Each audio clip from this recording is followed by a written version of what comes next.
صباح الخير.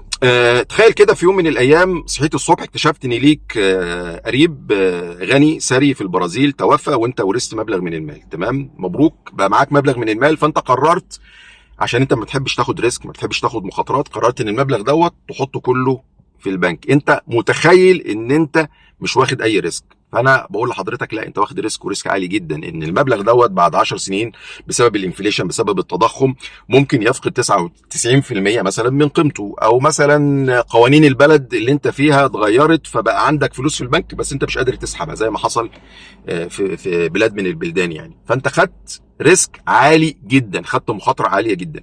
انما لو جينا نفكر مع بعض، الفلوس دي ممكن تشتري بيها عقار، ممكن تشتري بيها سبائك ذهب، ممكن تشارك حد وتعملوا مشروع، ماشي، دي فيها مخاطره برضو يعني.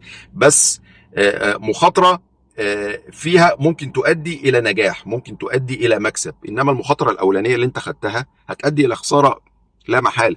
انا عايز حضرتك تكون، ده اللي انا عايز اقوله يعني، عايز حضرتك تكون متصالح مع فكره ان احنا دايما في حاله ريسك، في حاله مخاطره. الفعل وعدم الفعل ده فيه مخاطره وده فيه مخاطره. احنا من ساعه ما بنتولد على الارض في حاله مخاطره، خطر ان احنا نفقد، نخسر، مرض، بس احنا على طول في حاله مخاطره. لو انت حضرتك معاك عربيه وعايز تحافظ عليها وما تاخدش ريسك خالص ان هي ما تحصلش اي حوادث، هتمشي بسرعه زيرو يعني، هتركنها. بس هي ما اتخلقتش، ما اتصنعتش علشان ان هي تتركن، هي اتصنعت ان انت عشان تتحرك بيها.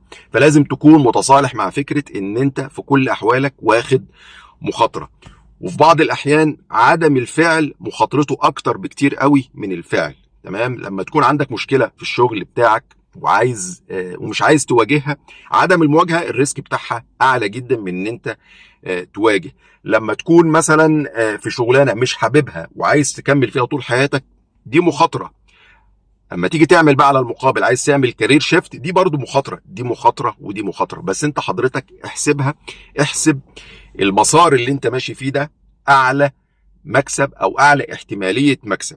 هات ورقه وقلم حضرتك، والفعل وعدم الفعل، هات ورقه وقلم، اكتب كده ايه المميزات والعيوب من لو انا ما عملتش، وايه المميزات والعيوب لو انا عملت الفعل دوت. لو انت لسه عازب وعايز تتجوز، او مش عايز تتجوز، قررت انت مش عايز تتجوز، ده في ريسك.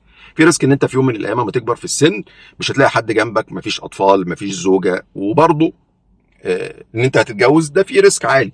فانت حضرتك في مميزات وعيوب لكل حاجه، الفعل وعدم الفعل. فانت لازم تتصالح مع الفكره دي ان انت واخد ريسك في كل احوالك. ودايما فكر في حاجه كده اسمها ايه، دايما كده ايه، الفرصه البديله. بس انا مش عايز اطول الفيديو فاكلمكم على تكلفه الفرصه البديله دي في فيديو تاني. فصباح الخير. ويا جماعه، ما نيجي ناخد ريسك عايزين نعقلها ونتوكل، نفكر فيها ونعقلها ونتوكل، وافتكر دايما ان في ربنا فوق يعني. تمام، وان انت اللحظه الوحيده اللي مش هتاخد فيها ريسك هي مع اول قدم هتحطه في الجنه ان شاء الله. يعني ربنا يرزقنا الجنه احنا وكل الناس. السلام عليكم.